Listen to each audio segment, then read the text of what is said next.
Tu es là au cœur de nos vies. Et c'est toi qui nous fais vivre. Tu es là au cœur de nos vies. Bien vivant, ô Jésus-Christ. Oh, tu es là. Tu es là au cœur de nos vies. Au cœur de nos vies. Et c'est toi qui nous fais vivre. Tu es là au cœur de nos vies. Bien vivant, ô Jésus-Christ. Pour cet immense bonheur. Alléluia. Et tu as mis dans mon cœur. Alléluia. Je vais Seigneur. Alléluia. Oui, Jésus est mon sauveur. Alléluia. Chantons Alléluia.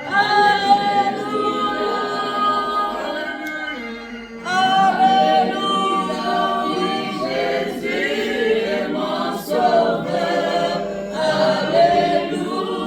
Alléluia. Chantons Alléluia. Alléluia. Alléluia. Oui, Jésus est mon sauveur. Alléluia. Je le redirai encore. Alléluia. Et pour moi, Jésus est mort. Alléluia. Voilà pourquoi je l'adore. Alléluia. Lui seul est tout mon trésor. Alléluia. Chantons Alléluia. Alléluia. Alléluia. Oui, Jésus est mon sauveur. Alléluia. Confesse-le. Alléluia. Alléluia. Alléluia. Oui, Jésus est mon sauveur. Alléluia. Chaque jour, à chaque heure. Alléluia. En moi tu es ta demeure. Alléluia. Vie sans Alléluia. Un parfum pour toi, Seigneur. Alléluia. Oui, chantons Alléluia. Alléluia. Alléluia. Oui, Jésus est mon sauveur. Confesse-le. Alléluia. Oui, chantons Alléluia. Alléluia. Alléluia. Oui, Jésus est mon sauveur. Alléluia. Même si nous pleurons notre soeur, notre fille, nous confessons que Jésus-Christ est toujours Amen. Nous allons prier, recommander ce moment que nous aurons à passer ici entre les mains du Seigneur. Que tout se passe dans la paix. Que le Saint-Esprit glorifie le nom de Jésus-Christ et qu'il nous bénisse Prions le Seigneur. Nous nous recommandons entre tes mains. Le Dieu fort, puissant. Le Dieu créateur des cieux et de la terre. Le maître de nos souls. Seigneur, nous voulons te recommander. Que tu dérives jusqu'à la fin. Que le nom de Jésus-Christ soit élevé. Élevé jusqu'à la fin. Que la paix de Dieu puisse régner dans le puissant merveilleux. Nous avons ainsi prié. Disons merci Seigneur Jésus-Christ. Merci Seigneur Jésus-Christ. Nous renversons tout projet de l'ennemi contre ce que nous voulons faire ici et la suite. Nous renvoyons dans le lieu Zari les démons qui se sont invités ici. Au nom de Jésus-Christ, nous prions le Seigneur. Père éternel, nous prenons autorité sur tout esprit qui vient jeter le monde. Amen. Amen. Nous allons simplifier les choses parce que nous n'avons que plus ou moins 30 minutes. On m'a dit qu'il y a des gens qui aimeraient faire des discours. On m'a dit qu'il y a 3 personnes, je ne sais pas, parler par rapport à... On ne va pas improviser, il y a des gens qui avaient prévu faire ça. C'était le message. La parole de Dieu, c'est ça qui nous console. C'est la parole de Dieu qui peut nous consoler. Réfléchis. Alléluia. Amen. Au jour du malheur, réfléchis. Nous sommes réunis ici, non pas parce qu'il y a une fête, mais parce que nous avons perdu, pour certains, leurs sœurs, pour les autres, leurs filles. Il y a même des gens qui sont mémés, pépés, de notre sœur Joëlla qui vient de partir. Mais c'est autour de la tristesse, autour de pleurs. Nous ne sommes pas dans une fête. Mais la Bible dit, au jour du malheur, nous devons réfléchir. Non seulement il faut pleurer, mais réfléchir. Réfléchir que la parole de Dieu s'est accomplie. Dieu a dit dans la parole, l'homme est tiré de la poussière, il retournera dans la poussière.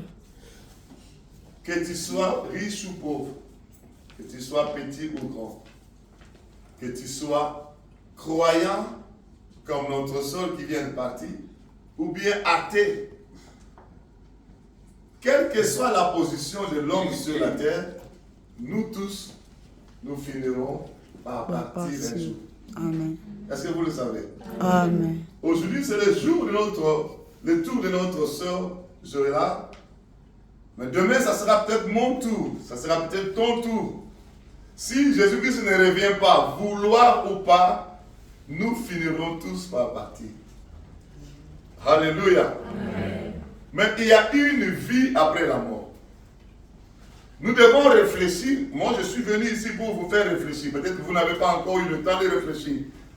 Donc, je suis venu pour faire un discours de 5 minutes peut-être, mais pour nous faire réfléchir. Il y a une vie après la mort. Souvenez-vous, lorsque Jésus-Christ était à la croix, la Bible dit, à sa droite, il y avait un brigand, à sa gauche, il y avait un autre brigand. Et le brigand qui était à sa droite, il a cru au Seigneur Jésus-Christ juste à la croix. Il a compris qu'il était un pécheur. C'était une sorte de repentance qu'il a fait. Et il a cru que Jésus-Christ était Dieu. Et aussitôt, le Seigneur a réagi. Il a dit, ce soir même, je serai avec toi dans le paradis. Alléluia. Et ce soir-là, le monsieur est mort. Le Seigneur voulait simplement dire, même si tu vas mourir maintenant, mais il y a une autre vie après. C'est soit la vie éternelle avec Dieu dans le paradis, soit le feu éternel avec le diable. La destination d'après la mort dépend de la décision que tu prends aujourd'hui que tu es vivant. Si tu prends la décision de te réconcilier avec Dieu en acceptant Jésus-Christ dans ta vie, à ce moment-là, tes péchés se sont pardonnés, le sang de Jésus-Christ a lavé ta vie, même si tu étais, souvenez-vous, le brigand, on a dit qu'il était brigand. C'est-à-dire, il volait, il faisait du mal. Mais aussitôt il s'est repenti à la croix, aussitôt qu'il a accepté Jésus-Christ, Jésus-Christ lui-même a confessé, je serai avec toi au paradis. C'est-à-dire, le péché de ces brigands-là a été pardonné. Tout simplement parce qu'il s'est repenti, parce qu'il a accepté Jésus-Christ. Amen. Nous tous qui sommes là, aujourd'hui, si la mort frappait à la porte de ta vie, quelle destination tu prendras? Après avoir souffert déjà sur la terre, parce que sur la terre, vouloir ou pas, nous souffrons toujours. D'une manière ou d'une autre, nous souffrons. Même si tu as beaucoup d'argent, les gens même qui ont beaucoup d'argent, ils souffrent même plus. Vous le voyez avec des hélicoptères, jets privés, mais si on vous ouvre sa vie pour voir combien il souffre cette personne-là, vous n'allez peut-être pas préférer sa place. Les stars que vous voyez là, ils souffrent terriblement. Pas physique, pas matériellement, financièrement, mais à l'intérieur d'eux, ils souffrent. Parce que quelqu'un qui n'a pas Jésus-Christ ne peut pas vivre dans la paix.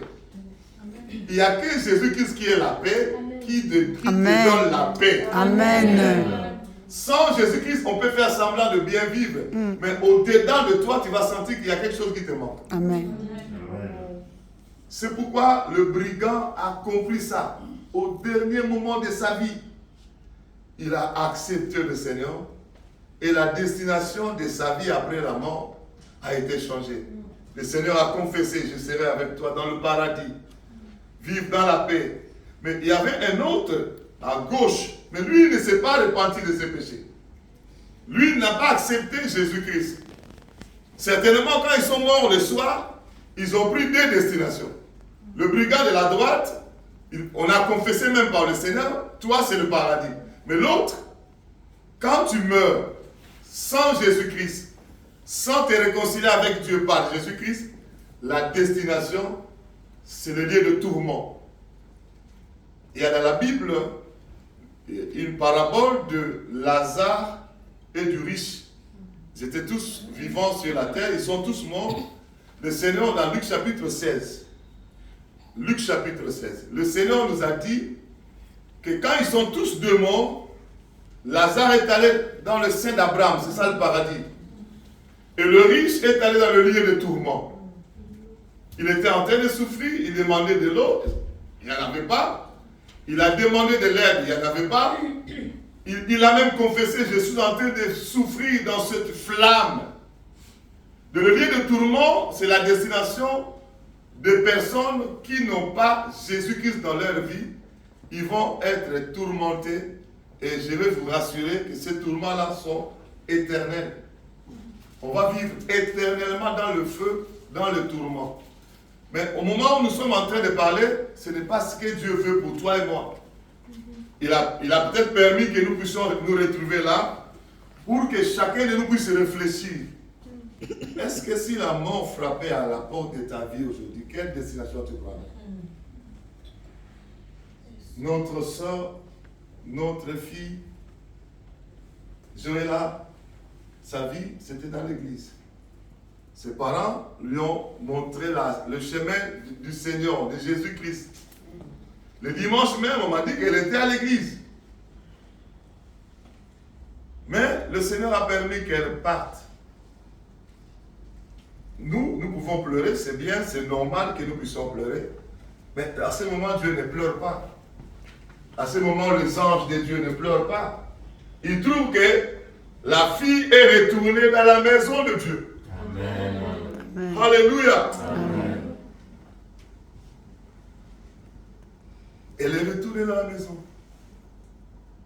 Dans le paradis, c'est la maison des enfants de Dieu. Quand ils meurent, ils se retrouvent dans le paradis.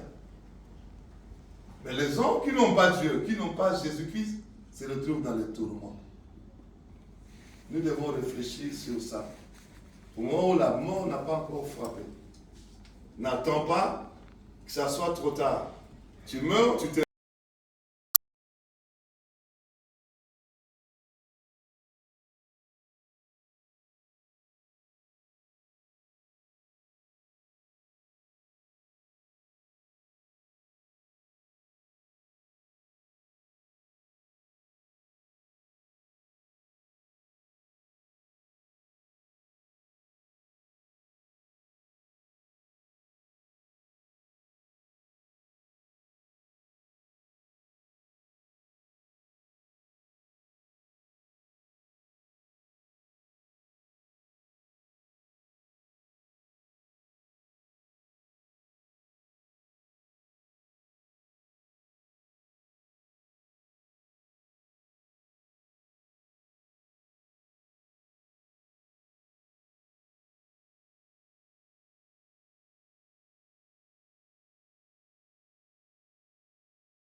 C'est de la joie, l'amour, plein de trucs. Comme dit le pasteur, on ne peut pas parler aux morts, mais je bénis seulement le nom de l'Éternel. Lui qui a donné, il a repris. Que le Seigneur console toute la famille. Voilà, afin que nous puissions continuer à marcher, à suivre le Seigneur. Que Dieu vous bénisse. Amen. Il y a un collègue de l'école qui voulait faire, je ne sais pas si il est là. Il n'est pas là? Non, là, tu peux parler. Bonjour à tous. Bonjour. J'aimerais vous dire que, connaissant Joëlla depuis le collège, c'était quelqu'un de très gentil. Quand elle avait quelque chose, elle pouvait nous donner. C'était quelqu'un de très joyeux. Elle nous faisait rire au collège quand on la voyait. Elle était très gentille avec moi, avec tout le monde.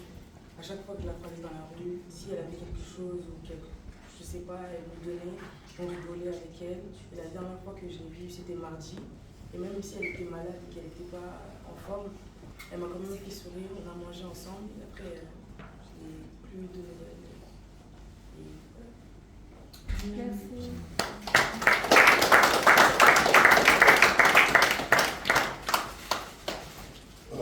Je pense que ça sera la dernière personne, c'est la sœur Inès, maman Inès. C'est la maman pasteur de l'église. Shalom, peuple de Dieu. Shalom. Moi, je bénis le Seigneur pour tout ce qu'il a fait dans la famille Boulet et dans la famille de la mère de l'église, la mère de l'Éternel. Il y a une chose que j'avais aimé à cet enfant avec son frère qui venait tout le temps à l'église, c'est leur dévouement pour l'œuvre de l'Éternel. Les enfants qui étaient mêlés jusqu'aux Zilis dans les 91, pour ceux qui savent, ils faisaient un long trajet. Ils se levaient à 5h du matin parce que nous commençons les cultes à 9h30. Mais des fois, à 8h40, ils prenaient déjà le bus, ils arrivaient plus tôt que tout le monde. Les enfants, c'est des enfants qui servent le Seigneur. Joëlla a servi l'Éternel. On les voyait comment ils s'occupaient des petits-enfants à l'église. Et après les cultes, elle était là à balayer. Elle balayait l'église, la salle là où nous prions. Vraiment, la jeunesse, j'aimerais vraiment tirer mon attention à la jeunesse. La Bible nous dit que jeune, réjouis-toi de ta jeunesse et sache qu'un jour il y aura le jugement. Amen. Elle est décédée à 14 ans. Peut-être parmi vous, il y en a qui sont moins de 14 ans. Mais la mort, lorsqu'elle frappe, ça ne regarde pas. Voilà pourquoi nous avons mis ces t-shirts pour nous dire que répentez-vous, car Jésus-Christ revient bientôt. Si Jésus-Christ ne revient pas, même nous les parents que nous sommes là, sachant que la mort viendra. Et lorsque la mort vient, ça nous trouvera comment? Quel est notre état d'âme? Comme le pasteur a prêché, c'est le temps pour nous de réfléchir, bien aimés. Ne restons pas dans la distraction, ne restons pas dans les choses inutiles. Aujourd'hui, nous bénissons le Seigneur parce que nous savons qu'elle dort et il est parti auprès du Seigneur. Amen. Que le Seigneur nous fortifie. Amen.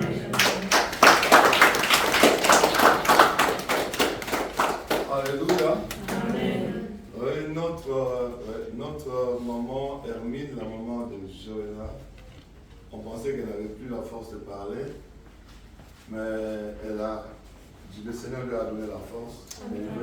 Elle aussi faire un petit discours par rapport à l'incident qui nous a. Bonjour tout le monde. Bonjour. Je viens juste pour être reconnaissant envers Dieu. Donc, si je pleure, c'est juste parce que la séparation a été brutale. Mais en même temps, je bénis l'Éternel tout en restant reconnaissant parce que la Bible nous dit, par la parole de Dieu, il est écrit, Dieu a mis devant chacun d'entre nous la vie et la mort. Et il y a un texte qui dit aussi qu'il nous a dit de choisir la vie. Donc notre Dieu, il est dans la douleur, tout comme il est aussi dans le bonheur. Amen. Quand l'Éternel m'a béni pour avoir cette fille, je me suis réjoui, j'étais dans la joie. Et aujourd'hui, Dieu a décidé de répondre à ma fille. Je vais continuer de me battre et d'être dans la joie et jamais je vais renier Dieu. Même dans les pleurs, même dans la douleur, je vais continuer de le servir. Gloire au Je suis Seigneur. reconnaissante déjà le souffle de vie que nous avons tous ici. Personne n'a déjà montré la facture comme quoi c'est moi si j'ai payé le souffle de vie cher. C'est un souffle qui nous a